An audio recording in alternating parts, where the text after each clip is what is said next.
మన తండ్రి కుమార పరిశుద్ధాత్మ దేవునికి వందనాలు స్తోత్రాలు చెల్లించుకుంటూ దేవుడి దినమందు మనకిచ్చిన వాక్యము ఇర్మియా గ్రంథము 32వ అధ్యాయము 40-41 వచనాలు చదువుకుందాం.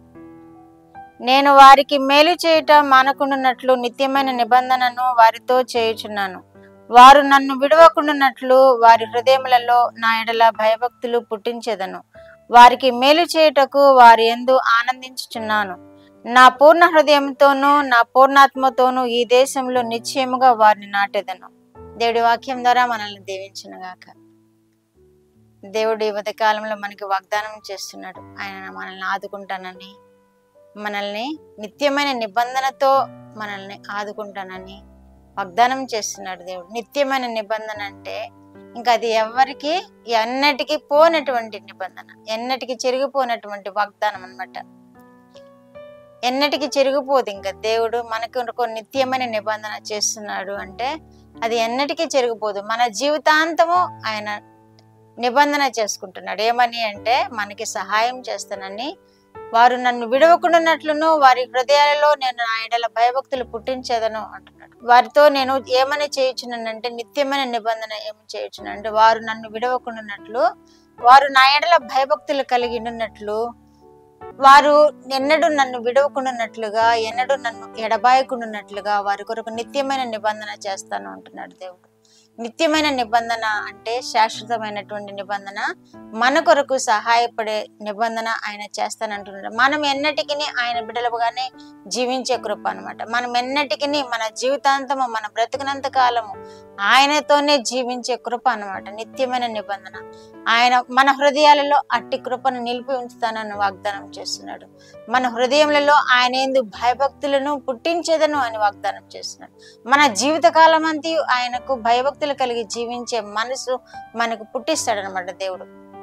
నిత్యమైన నిబంధన చేస్తున్నాడు. ఏమని అంటే మన జీవిత కాలం అంతయు దేవునిని ఎడబాయకుండా ఉండే మనసు, దేవుని యందు భయభక్తులు కలిగే మనసు, దేవునిని ఆనుకునే మనసు మన జీవితకాలం అంతయు కలిగి ఉండే విధముగా ఆయన నిబంధన చేస్తానని వాగ్దానం చేస్తున్నాడు దేవుడు.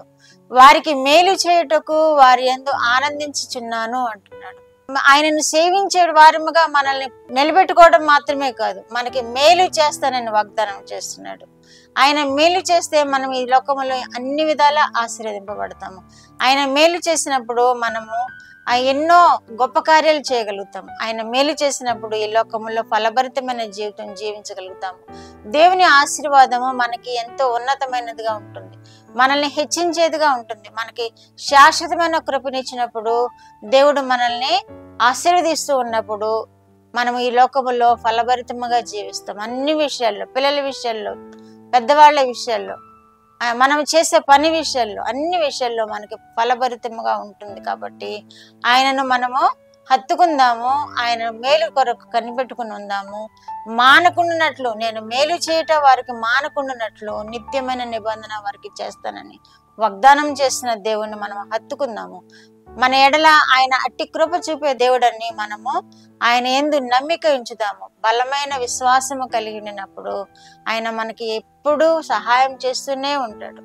మనల్ని విడిచిపెట్టడు, ఎడబాయడు. లోక సంబంధమైన సమస్యలు ఏమన్నా కలిగినా ఆయన మనల్ని ఎడబాయకుండా నిత్యమైన నిబంధన చేస్తానని వాగ్దానం చేసిన దేవుడు మనకి శాశ్వతమైన కృపను అనుగ్రహించే దేవుడుగా ఉన్నాడు.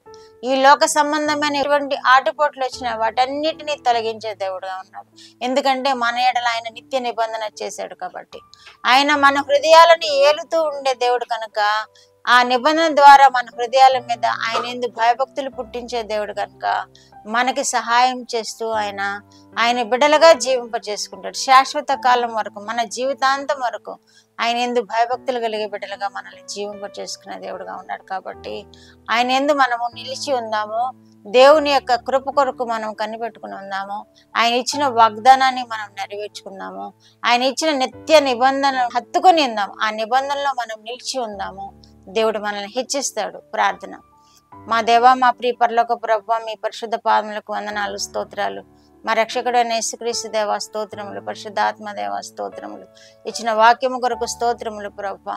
మీరు కాపాడండి, చూస్తున్న బిడ్డలందరినీ దీవించండి, వారి కుటుంబాలను ఆశీర్వదించండి, వారి సమస్యలన్నింటినీ తొలగించండి, వృద్ధి కలుగు చేయండి. మీరే మహిమ పొందమని యేసుక్రీస్తు వారి పేరిటి మనలో మీ పాదముల యొద్ద వేడుకుంటున్నాను పరమ తండ్రి. ఆమేన్.